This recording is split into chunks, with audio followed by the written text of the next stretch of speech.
All right, we're going to go ahead and get started. Thank you all for joining. This is our first symposium for 2026. And today we're going to have Marcel Schwantes. He is a management leadership guru, and he's going to be sharing with us on cultural intelligence, the new must-have leadership skill. And I'm going to introduce him, and he gave me a bio that I am going to go a little bit off script. So I've known Marcel, gosh, Marcel, this is going to probably shock you, but I think it's been like 15 or 16 years. First time I ever met Marcel is he called me. I was working full time at one of the local colleges here. He and I both live in the same area in beautiful Chattanooga, Tennessee. And I was teaching full time. He was working for an ad agency. And over the years, we've gotten to know each other well. I'm good friends. I'm going to say we're really good friends, Marcel. I count you and your lovely wife, Noelle, as great friends. But over the years, I got to know Marcel quite well because he would write from the coffee bar that I own. And Marcel now is a speaker, he's an executive coach, he's an author, a global thought leader. I've watched this all happen over the last 16 years, and I'm so incredibly fortunate to be friends with him and so proud of him. He's just written a book in 2025 called Humane Leadership, and you see it there on the screen. Lead with Radical Love, Be a Kick-Ass Boss. And it presents a revolutionary framework for helping leaders manage and thrive in their roles. So he's been recognized as one of Inc. magazine's top 50. I'm trying to admit all of these people while I'm doing this. Um, I'm going to ask one of my colleagues, Jim, if he's able to actually admit participants. That would be great.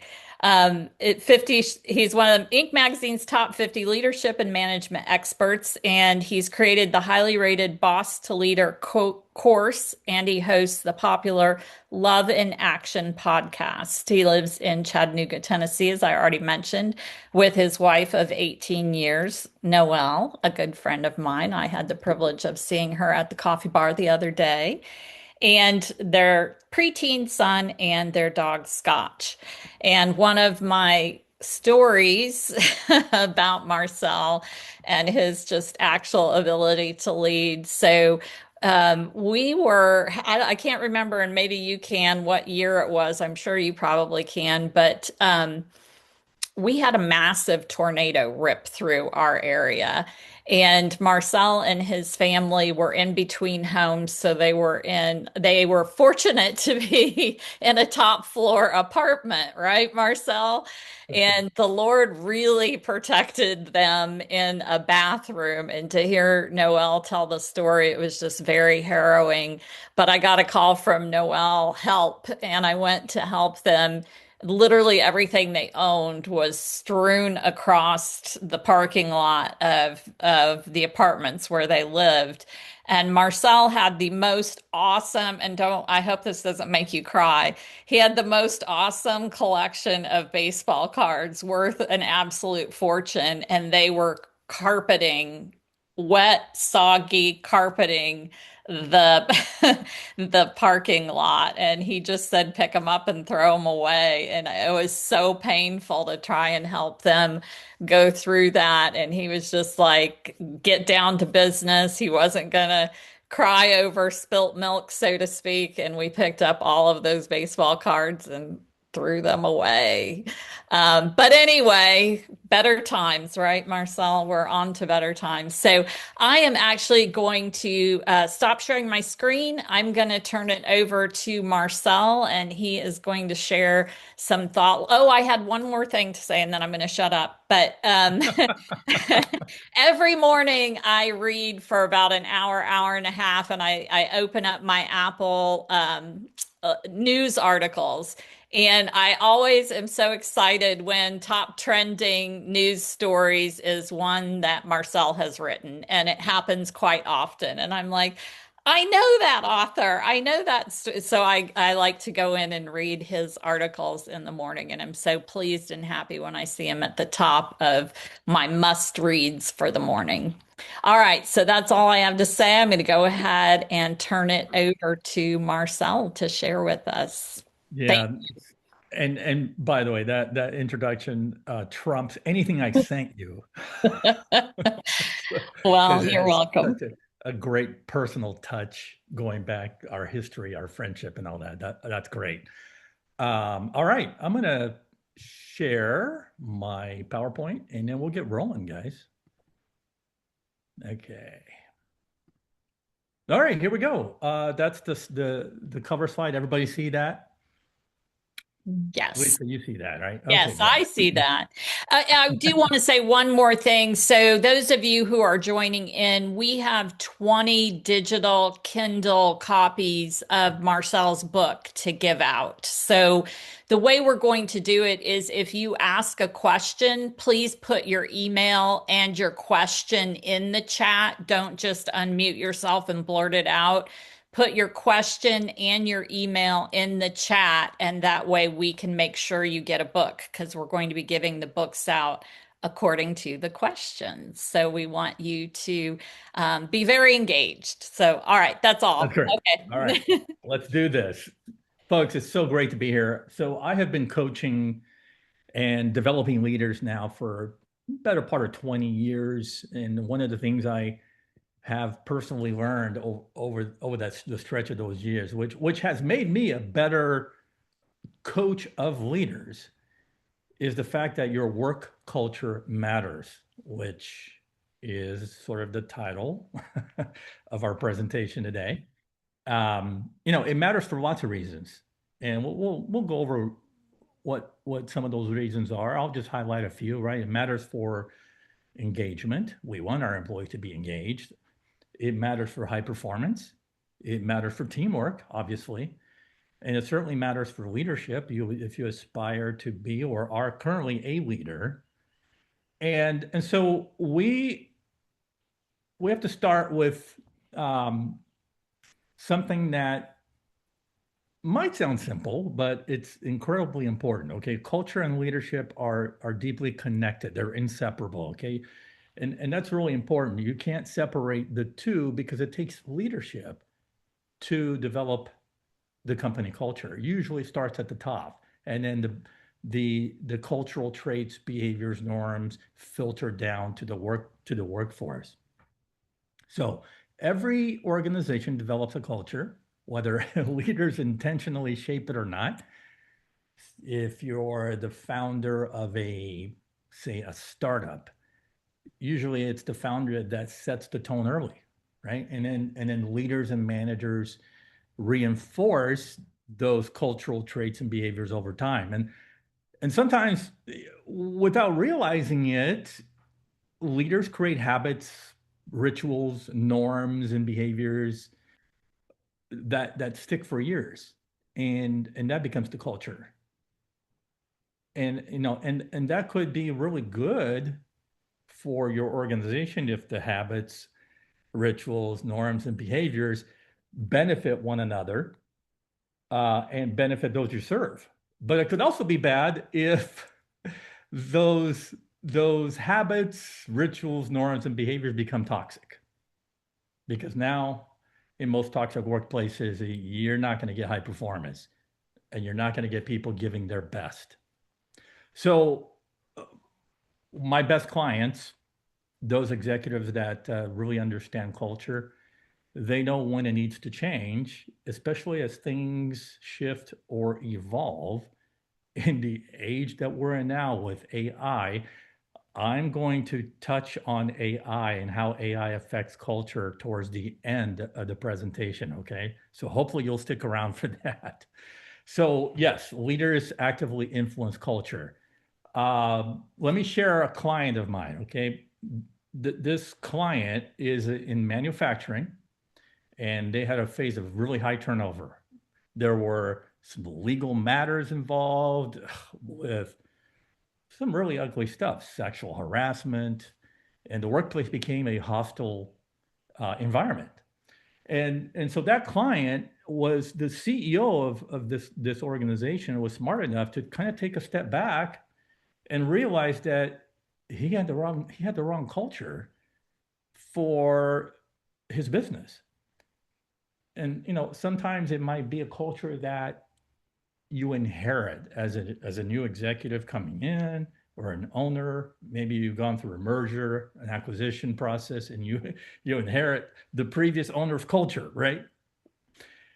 And so now you're faced with an uphill battle to get people moving in the same direction. So in the case of this client, they brought in two executives from the outside who, after some time, after they went through the past the honeymoon phase of new employment, they really didn't believe in having a strong and vibrant culture. It just wasn't a priority for them, because of that, tension and friction started to happen between those executives and other executives who wanted to shape culture. So the two executives pulling in the opposite direction of where the company wanted to go, as you can imagine, that created lots of friction. And eventually they realized that they um, were not a good fit for the direction of the organization. So they moved on. Okay, this happens. And so the CEO and his executive team, what was left of them after two of them left, right? They and I worked together on developing a new culture and even revising some of their key statements, like their mission, vision, and values.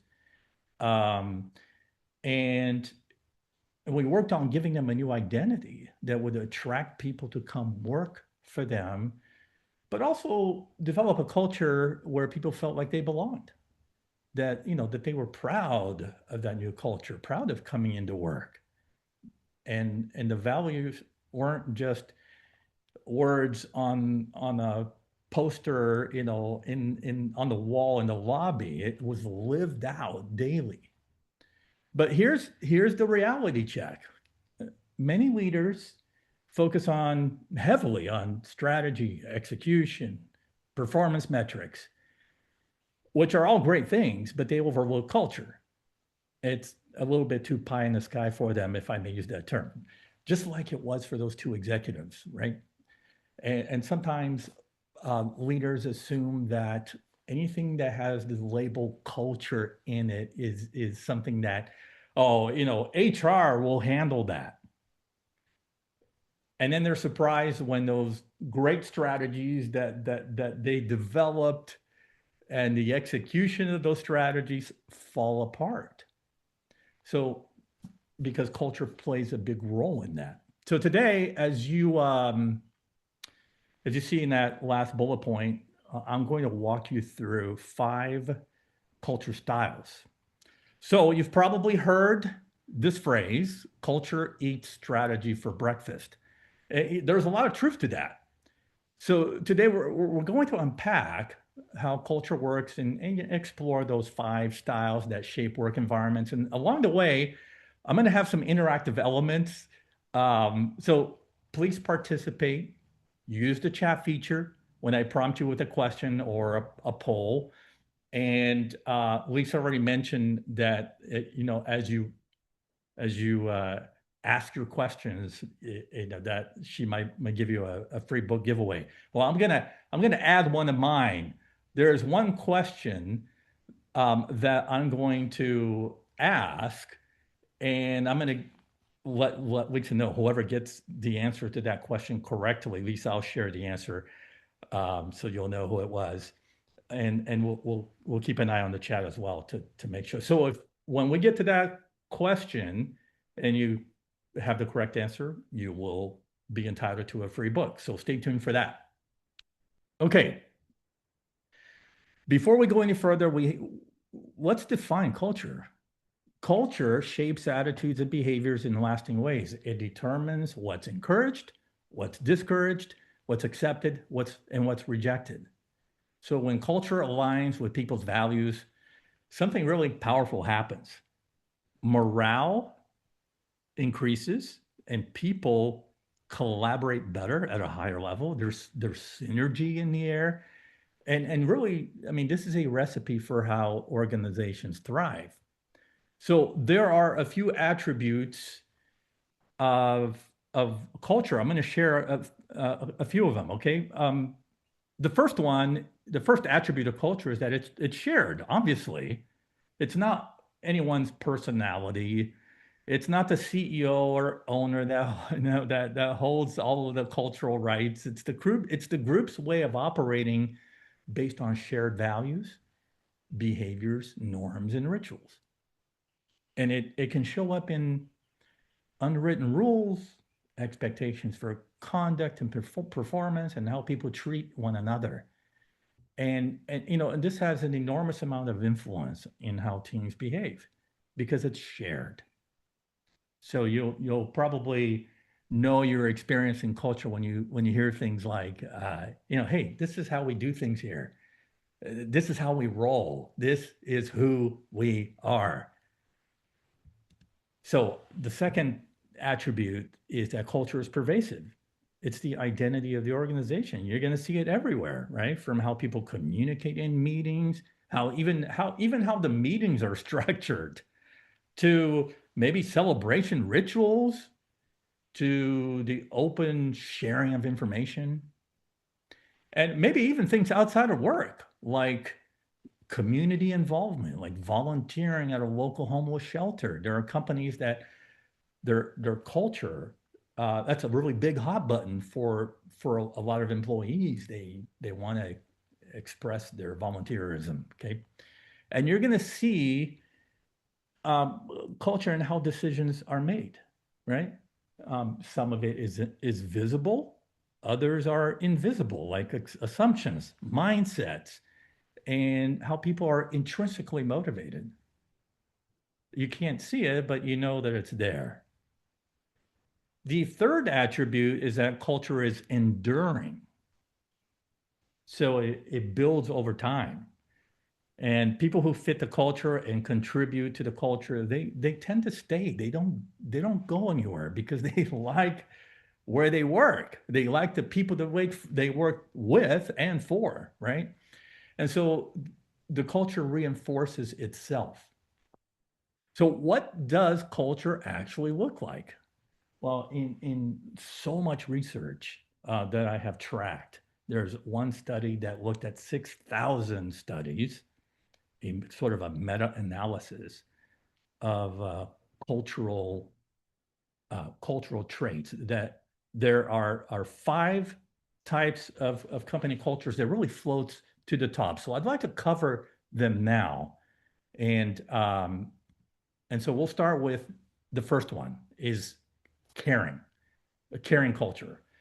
So in the research, caring cultures focus on relationships, right? And obviously, if you have strong relationships in your culture, that builds trust. And people support each other. Leaders emphasize teamwork, connection. Everyone feels included. And this feels like a workplace where people genuinely want to help each other succeed. So that's the caring culture. The second one is purpose. And a culture of purpose is driven by meaning. So people want to contribute to something bigger than themselves. So the work, has a bigger purpose. It's not just work. People can see how what they do aligns with the bigger picture or the mission or how they serve their customers. There's purpose in it. So that's the purpose culture. And then there's the result culture. Now, this culture is all about achievement, right? Here, performance really matters. Goals matter, metrics to keep you on target matter. And winning is really important in a results-driven culture, right? It's taking the hill. So people in a results culture are motivated by outcomes, right? They celebrate those hard and challenging accomplishments, right? If they take the hill together, when they reach the top of the mountain, they celebrate hard. right? Work hard, play hard. The fourth culture that keeps coming up in the research is order, a culture of order. So, if you can imagine, this is a culture that values structure, consistency. There are clear processes in place, right? Predictability here is really important. And, people feel comfortable when expectations are really well defined and where their role has lots of clarity, right? So that's the order culture. And then last but not least, that comes up a lot in the literature is safety. Okay, so a culture of safety emphasizes planning and caution and compliance. Risk is carefully managed. People think things through. Nobody's flying by the seat of their pants in a safety culture, right? People think things through before acting. And by the way, safety culture aligns really well with the order culture because safety creates stability and predictability as well. So that brings us, Lisa, by the way, to our first question. And this is just an open chat question, no book giveaway here, but I want you to participate here. Okay. I'm going to put this in the form of a poll. Okay. Here it is. Type into your chat, which of the five culture styles do you feel motivate you the most? Caring, purpose, results, order, or safety? So go ahead and enter your answer in the chat. I'm going to look for some of them. Let's see.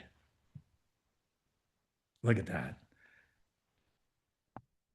Purpose, caring, purpose. Caring and purpose is coming up a lot. Finally, results pops in. But caring and purpose lead the way. Caring, and as you can see, a lot of people are putting caring down. And so that is consistent with the research. About 70 to 80% of people that were surveyed in a lot of these studies listed the caring culture as the number one. It came up as number one. And one of you towards the end there, you listed two. So I'm going to talk a little bit about that now because some of you may be wondering, um, you know, you've probably worked in places where culture feels like a combination of two of these. And so if that's what you're thinking, let me advance my screen here. Hold on. There we go. If that's what you're thinking, you're right. Okay, most organizations usually have a mix or a combination of two types. Some combinations work really well together. For example, a caring culture and a culture of order, which was one of the chat answers in the chat. Um, it reinforces teamwork, but also respect, right? So that's a really good combination. But on the flip side, some combinations can create tension and can lead to conflict. So I'm going to let you participate again. And this is the question I'm going to put up on the next slide. This is the free book giveaway question. The first person that puts up the right answer gets a free book. You guys ready? All right. You've got to put your email in with your result, though, so we can get you the free book. There you go. So here's your question. What's a good example of two culture types that together may backfire and lead to tension? Let's see who. All right. I'll wait for the answers to come in. And Lisa, let's go ahead and get Monica the book giveaway. She was the first one to jump right on it, even though she mistyped caring. But I got it, Monica. I got it. Caring and results is the correct answer, and I think a lot of you are typing in the same answer as well. So congratulations, Monica. Yes, yes, yes. Results in caring are really a bad mix. And if you've ever worked for a culture that puts heavy emphasis on getting things done at all costs, but at the same time they're preaching, hey, let's focus on connecting with one another and creating community where people respect and care for each other. It really creates confusion in the minds of the workers. Which is it? Should we compete with one another, or should we collaborate as valued team members, right? So the bottom line, though, is in this little exercise that we did, is there's really no perfect culture. You can shape your culture to attract the people you want, but each culture has its strengths and it has its limitations, its challenges. So that's what I'm going to talk about next. All right. So, what are the pros and cons of each style? Let's quickly walk through them. Okay, caring. The caring culture, the advantage, we already said it. So I'm reviewing here is strong relationships and collaboration. The challenge is that performance conversations or those hard come to Jesus meetings or those hard conversations where you have to assert something, right? You have to have the courage to face conflict. Those conversations may be avoided. In the purpose culture, the advantage is meaningful work, seeing the bigger picture. It gives you that intrinsic motivation that comes from deep down inside. The challenge with purpose is losing focus on the practical day-to-day tasks and execution of those tasks.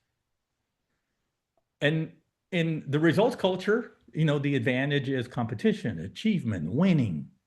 The challenge is that it can lead to burnout because everyone's going 100 miles an hour, putting in 14-hour days, or it may lead to unhealthy competition between coworkers, peers, departments competing against each other for resources or numbers, right?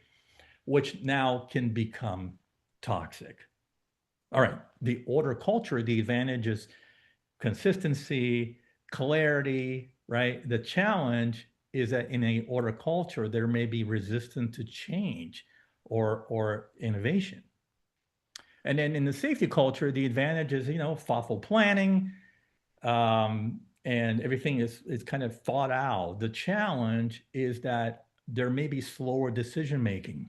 And so the environment maybe becomes too bureaucratic, too many layers, for approval, because everything has to be compliant and risk avoidant, right?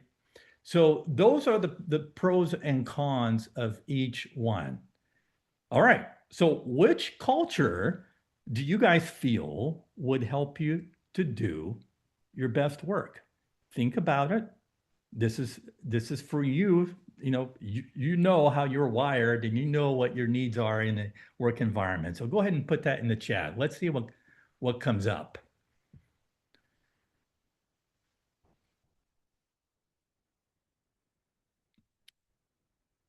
And it's funny because most of you are still listing caring. So again, consistent with the behavior, with the research, and some of you are putting in results and order. Okay, purpose and order. That's an interesting combination there, and purpose is also now is coming up more. Good, good. Thanks for participating in that. Okay, now let's talk about how culture actually changes and how do we develop or evolve a company culture. Okay, well, there are four ways to do it. Okay, first, because this is a leadership conversation, right? Leaders must clearly define the desired culture.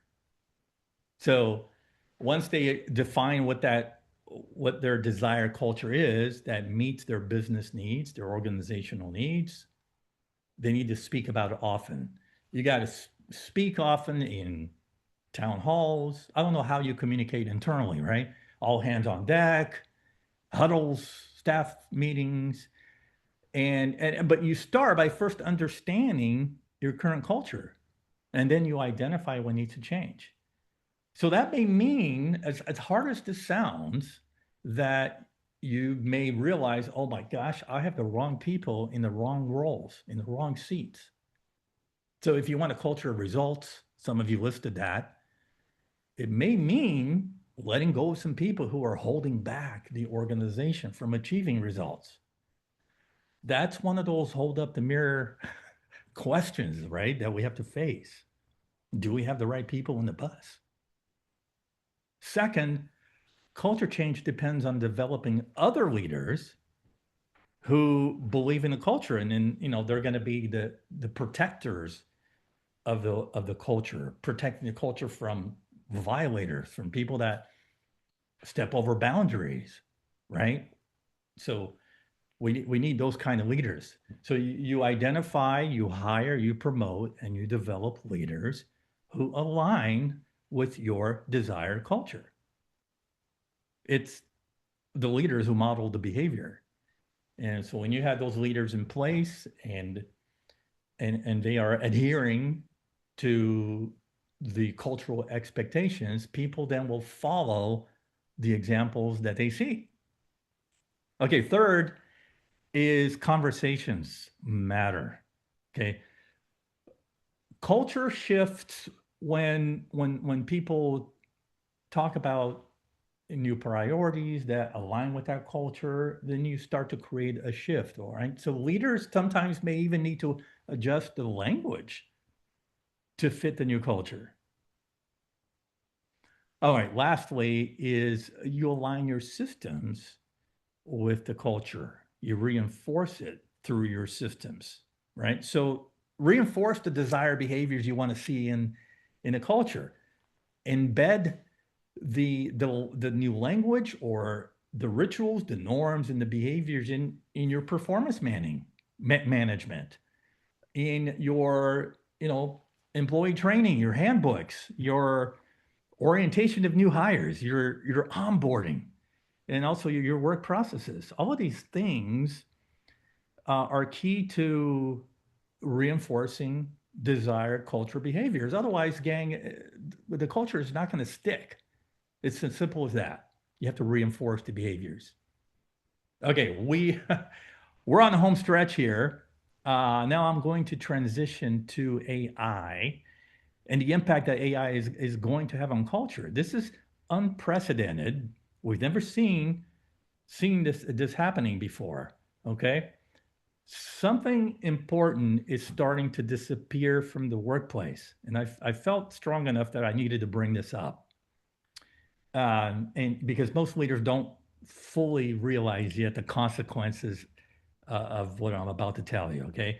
And by the way, if you're a student, this is important for students watching today because many of you are headed into the workforce in the next few years. Because of AI, what we're seeing is that entry level roles are starting to go away. So tasks that were once assigned to junior employees are now being handled by AI. Now, on the surface, you may say, that's great for business, right? It's progress. Work becomes faster, more efficient, more cost effective. But here's the reality check. We're passing the last generation now that will manage only people.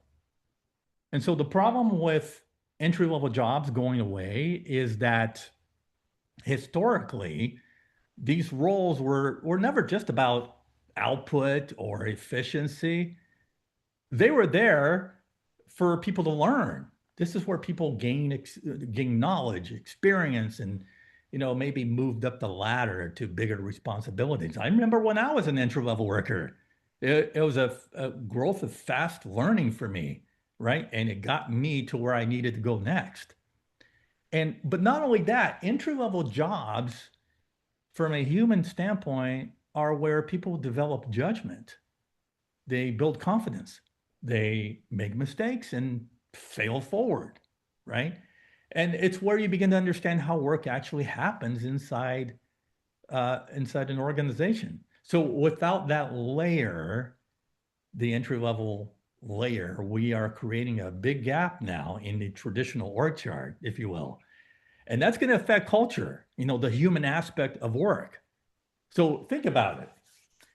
A work culture has been one of the primary ways people find meaning, purpose, they build relationships where people contribute and grow. Now, AI is forcing us to rethink not just how work gets done, but how do we maintain the human element of culture while still becoming more efficient and productive, right? So this is where leadership really matters. We need to rethink leadership because, hey, AI is not going to go away. And some very large organizations are beginning to recognize that culture still matters.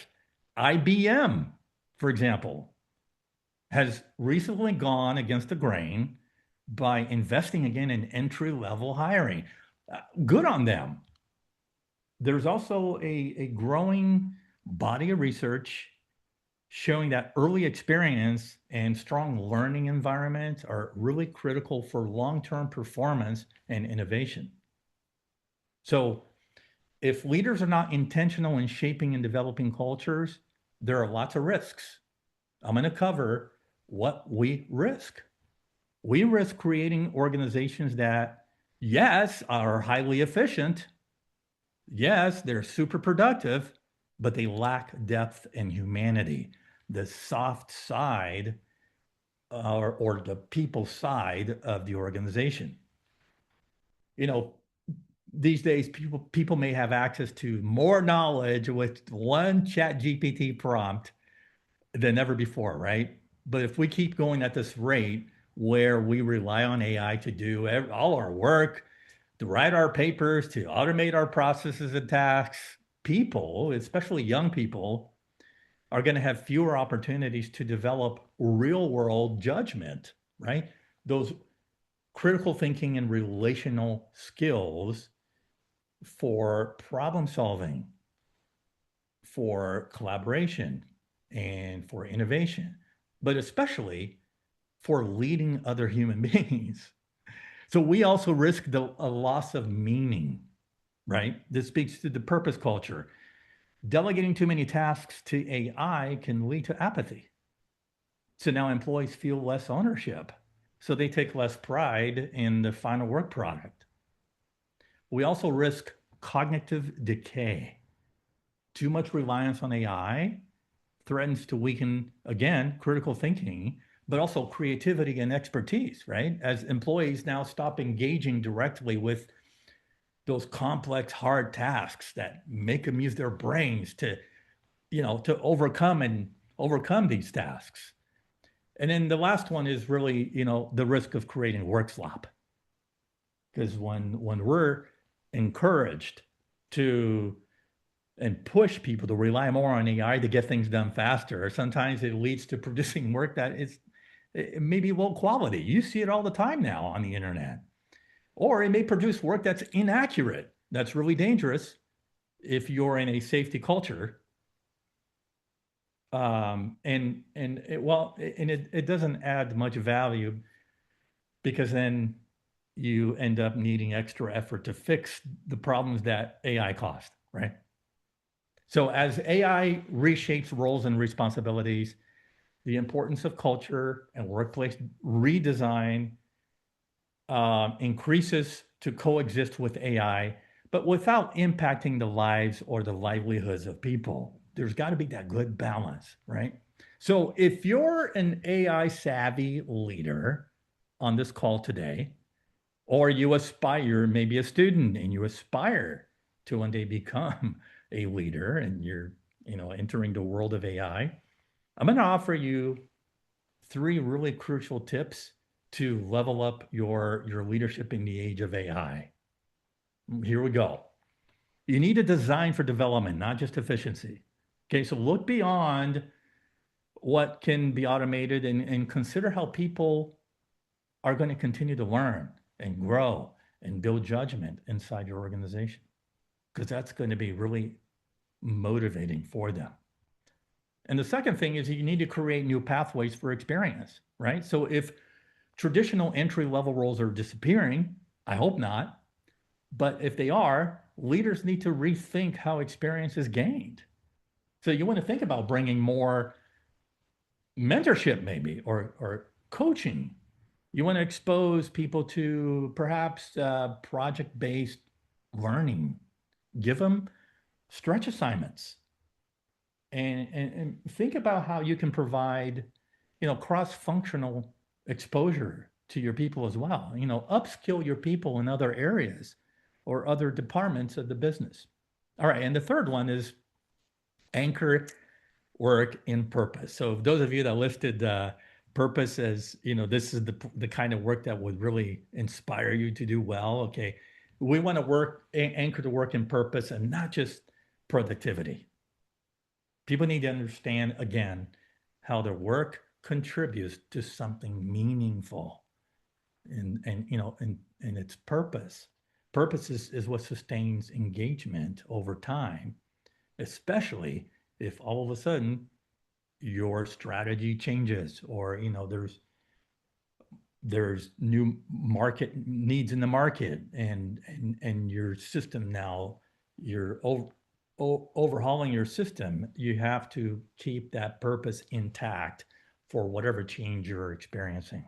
Okay, so the future of work will not be defined only by what AI can do. It will be defined by how leaders choose to develop people and a culture alongside AI. All right, so I'm going to bring it home um, and close this out like this, and then we're going to move to Q&A, and then we'll have some real fun. So, as future leaders, or those of you who are leaders now on this call, please remember that culture is one of the most powerful tools you have to ensure your organization's success. I'm speaking from 20 years of experience coaching leaders. Okay, this always comes up. And you shape it through behaviors, clear expectations, having the systems in place to reinforce those cultural values, and conversations. Lots of conversations. So when you truly understand culture, you stop managing people and you start creating the conditions necessary for people to flourish. And that changes everything. And if you think results is the one that really spoke to me, all of these things are going to lead to results and good business outcomes. Because at the end of the day, folks, every person you lead, they want the same things. They want to do well. They want to grow. They want their work to matter. They want to feel like they're contributing, right, to something meaningful. So when you leave here today, just remember this. You have more influence than you think you do. Okay. Every interaction is a chance to build culture where people bring their best selves to work. Every decision you make is a chance to make work more human. And every moment is an opportunity to help another person succeed. All right, that's all I got. Thank you so much. Now, if you want to get in touch with me and follow my writings, and the best place to go is my Substack. I'm going to put up the QR code now if you want to take out your cameras. And now we'll move to Q&A. Lisa, I know you have a slide you need to put up, so I'm going to take mine down now. Hopefully people are snapping their pictures fast. Well, and Marcel, I want to say too, he is on LinkedIn and he has his podcast available on LinkedIn as well. And if you subscribe to Apple News, you'll see his articles in top trending articles when you go to log in and read each morning. So that's a fun thing as well. I'm going to put up the QR code for our survey.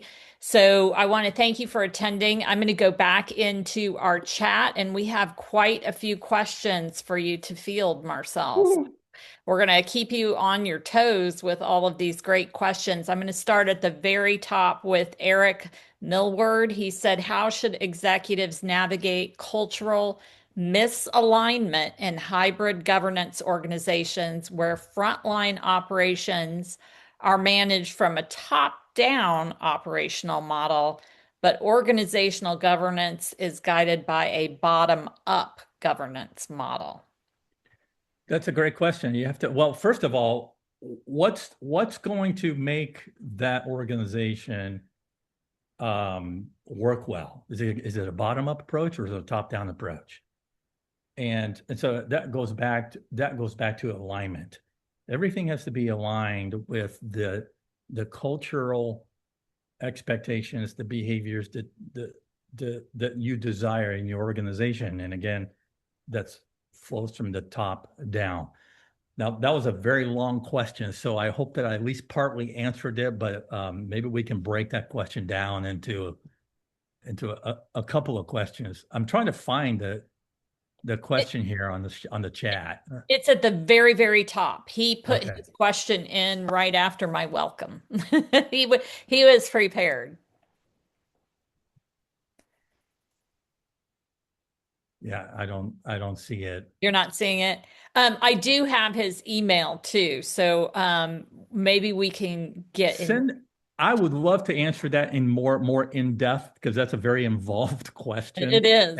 And I'd love to answer that in a long email. And maybe we can banter back and forth by email as well to troubleshoot around that. That's a good one. Yeah, it's a very good, very detailed question. So Mhm. I will get these email addresses to you so that you'll have that opportunity as well. Okay, let me go back down here. Let's see. Tony says, how can I lead my team better when there are challenges with communications? Level up first and foremost your communication. If you're speaking personally, then level up your communication skills. If it's organizational communication, it's to bring more clarity, having clear expectations around functions, departments, work roles, goals of the organization. All those things really matter for culture so that everybody is swimming in the same direction. Okay, I had one from Gerald. He says, can culture overtake a bad leader to maintain the goal? Yeah, overtake a bad leader. Yes, in the example I gave, if you were Gerald, if you were early on the call, two executives in one of my client companies that were overtaken by, I wouldn't call them bad leaders, right? Because I mean, if you get to the top of an organization, you didn't get there by being a bad leader. There was just some misalignments, right? Perhaps you lead as, through a more of a command and control autocratic way, but you just happen to inherit a culture, be hired by a culture that is a bottom up servant leadership style of culture. That's going to backfire against that quote bad leader, right? And so yeah, and usually in my experience, those leaders filter themselves out. They just realize, they get to a point where like, yeah, I'm not a fit here. It's time to move on. And they go, right? So that helps you to now move towards attaining once you remove those bad apples from the bunch, if you will, then now you can, kind of reinvent your culture from there. Okay, let's see. Anthony says, what would you say are the biggest challenges in maintaining a company's culture over time? When there's too big, too often what's the term? There's changing of the guards, right? So in high turnover companies that where the managers are turning over, and maybe you get an executive every 2 years or Hmm. less, it becomes a challenge to maintain that culture over time, right? Um, and and so you really, and then the other thing that becomes a challenge is competing values, right? You have to really align on those values that you aspire to see every day, right? And then hire people that reflect those values. Because if you don't, and you have mixed values and different priorities, and people's work styles are different, you still want diversity, of course, but we're talking about, the cultural elements uh, founded on shared values has to be in place, right, for people to feel like they belong and and and that they're included in those values. I'm going to cough real quick here. Okay. Okay. Okay, I have Sherry wants to know, how do you address a manager that has developed bad culture within one or both departments by comparing each department with each other and trying to force them to be the same? Huh. That's a That good sounds one. a little toxic. I'm not a leadership expert, but Yeah. How do you address a manager that's developed a bad culture?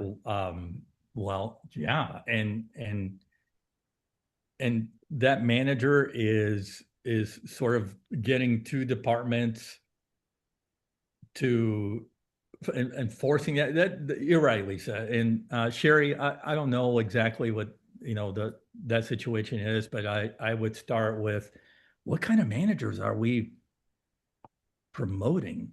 Because we, just like culture, we also have to have the right management culture, the right leadership culture.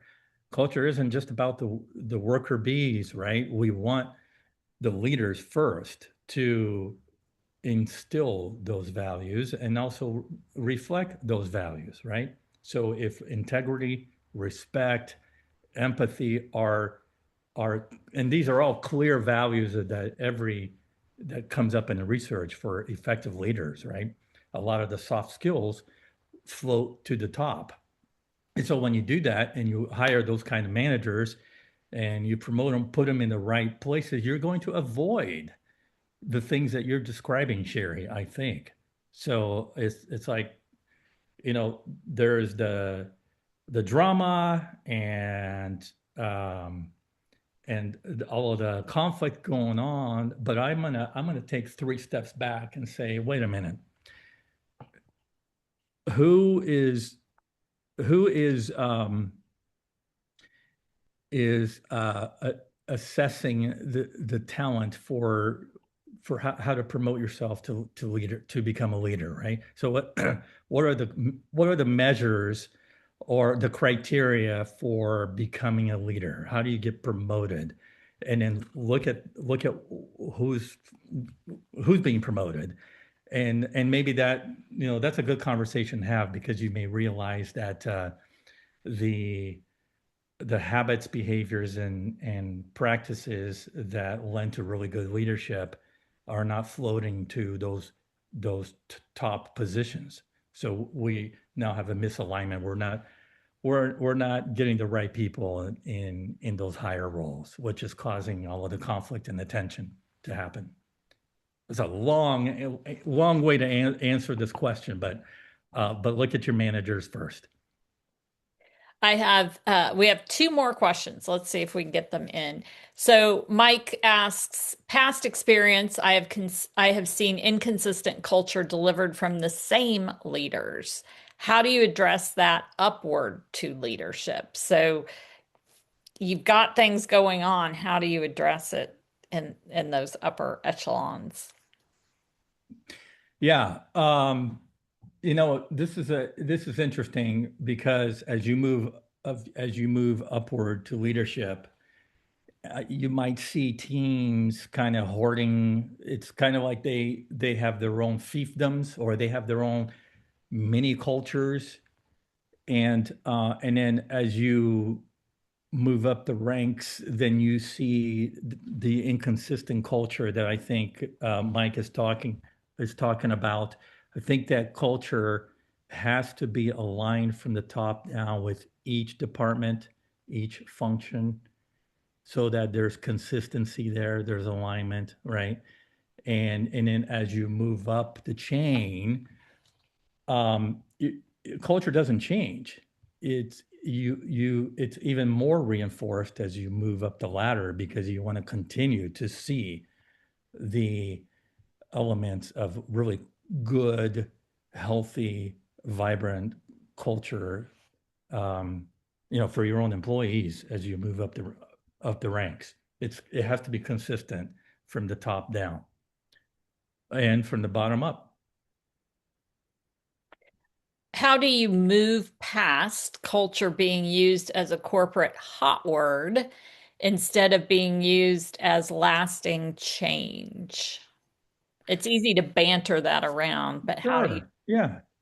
You can call it whatever you want. I mean, the culture is really, you want to make sure that the expectations for conduct and operating as human beings together in under the same roof are clearly aligned, and there's clarity around that. And and so and that could take several months and or years, if you have conflicting identifiers of who are we, and who are we really about, right? Sometimes people will pull in opposite directions. So I think that I think, and I'll always go back to alignment, Lisa. It seems like everything kind of floats back to culture needs to be clearly aligned, right? No, there's people in leadership roles, they have to be swimming in the same direction, especially the higher you go, because egos might get in the way, and you might be navigating a political landscape at work, right? The higher you go, but culture should be that one mainstay that that is, hopefully it doesn't change unless the organization changes and the new owner comes in and says we're going to clean house, right? Then yes, then if that's the case, then yeah, we make the case for, okay, how do we develop a new culture here, right? Based on the new owner's expectations. So yeah, so I think that I hope I answered part of the question. One last question, and this is a good one. Not that the others weren't, but this one has to do with AI, and that's such a hot word right now. In a world increasingly influenced by AI, how can leaders practice radical love in a way that preserves human dignity, empathy, and connection with organizational culture? Well, yeah, that's a good one. And I think I'm going to go back to taking a page out of servant leadership, right?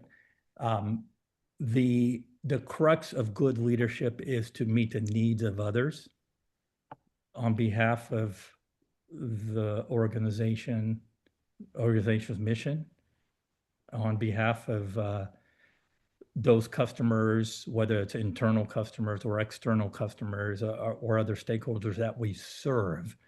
And to do that, you have to meet the needs of people. So when I think of radical love in a culture in an age of AI, is never forgetting the human element, right? That's what's going to preserve the human dignity. That's what's going to help empathy to float to more conversations.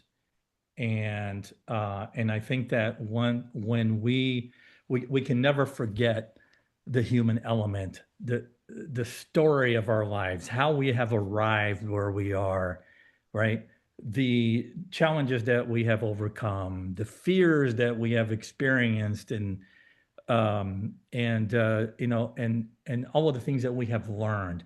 This is what we want to pass on to the next generation, right? So that we can continue to keep people connected to their values, to each other, and continue to build up those relational skills.